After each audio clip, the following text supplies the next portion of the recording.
Happy Sunday, Arise Women. We just finished book club for the week talking about healing from trauma. And this week is chapter 6. And chapter 6 is all about your body, feeling safe in your body. Your body is where we experience pain, pleasure, joy, and it's where we process what has happened to us. Our body is a very important thing to be aware of and to take care of. And so this chapter gives us lots of tools to talk about that. She starts by saying that trauma is not all in your head. Trauma shows up in your body. It can show up in different sicknesses and diseases, and it can show up in different pains and even little things like having a cold sore or breaking out in hives. These are all ways that your body is telling you it's under stress, it's going through trauma. There's something going on that you need to pay attention to. So page 91 and 92 talk about that. There are lots of tools in here that talk about what to do with your body when you're experiencing trauma or anxiety or that fight, flight, fawn, or freeze response. And so some of those are like connect with your body, listen to what's going on, what feels tense, what feels heavy, what feels light, what feels empty, what feels are you having in your body and where are they coming from? And then try to connect with your body. Sometimes when we are in a situation that's too much, especially if you're being yelled at, or this happens a lot with sexual trauma, if you're being raped or hurt physically in that way, we disassociate. It's a coping skill. It's something that God gave us so that we can escape mentally when you can't escape physically. And we talked about that today, that sometimes people go out of their body, they completely disassociate from their body, and they're not there, they're not aware, and then when they come back, it's like they blacked out and they don't remember what happened. And so page 95 talks about cultivating connection with your body and trying to have those periods of disassociation be smaller so that we can stay present in what's happening. Now, of course, sometimes we need to escape, right? Sometimes, like I said, that's something God gave us so that we can get out of the moment. But when we are in a safe place and we're healing from our trauma, we need to learn how to stay in our body.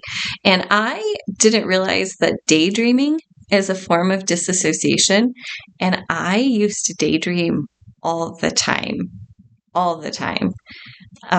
And so I've had to really focus on just being present in the moment. When someone's talking to me, it's easy for me to think about other things. I have to be present in the moment. If I'm doing something, like I went to the dentist a little while ago and had a really painful cavity filled, and I intentionally disassociated during that. I went to my safe place and it was better than it would have been if I didn't have that tool.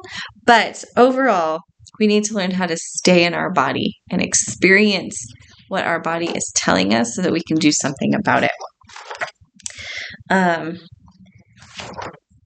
Page 98 and 99, she talks about tapping, and there's a picture of a human body, just the top part, and it has all the different tapping points on it. So for a lot of people, just tapping helps. Tapping, like being aware, being present, or calming.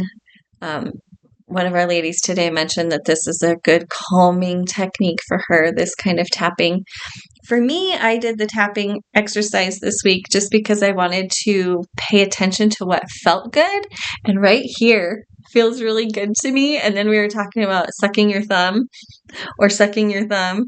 and how actually this and this can open up your pathways. If you put your thumb on the roof of your mouth and you hook your nose, it can open up pathways and make it easier to breathe. So there is something to thumb sucking. Babies are smart.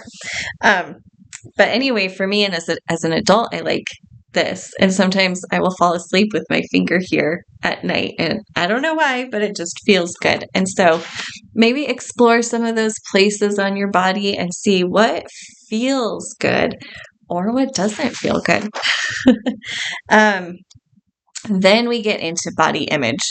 And where did your body image come from? Are there thoughts that run through your mind when you are looking at yourself in a mirror or you're looking at a picture of yourself? Whose thoughts are those? Where did they come from? Let's reframe them, maybe flip them to be more positive rather than negative. Page 102, it talks about having compassion and gratitude for your body. Like, no matter your body image, we can all agree that our bodies are fearfully and wonderfully made, that the way God made our bodies, the systems that happen inside are amazing, and that our body does really amazing stuff. Like, we've all been through really hard things and we're still here. Our body is still here. And so we can be thankful and have gratitude for the bodies that God gave us. And then page 104 is focusing on different strengths and different areas of your body. And 105 talks about helping you to connect with your body through yoga.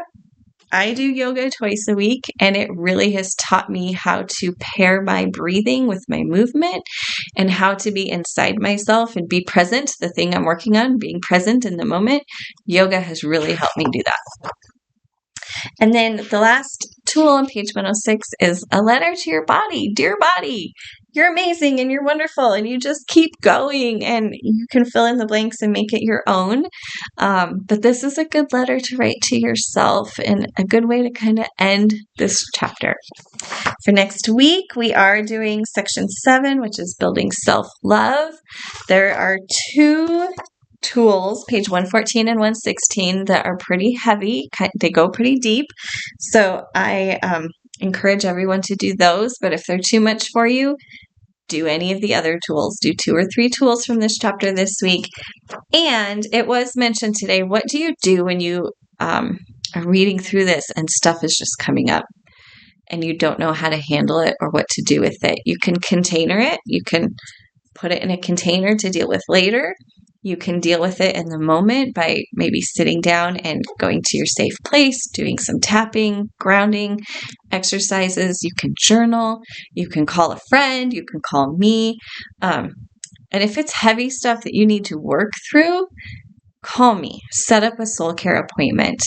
Or if you have a therapist, please call your therapist. Don't just sit in it. As God is bringing stuff up, He reveals it to heal it. So when it comes up, you need to get it out and get healed from it so you can move on to the next thing. So please do that as you're going through these chapters, and especially next week when we're talking about self-love. If you can't get there, if you're having a hard time loving anything about yourself, reach out to somebody and ask for help. I hope you all have an amazing day.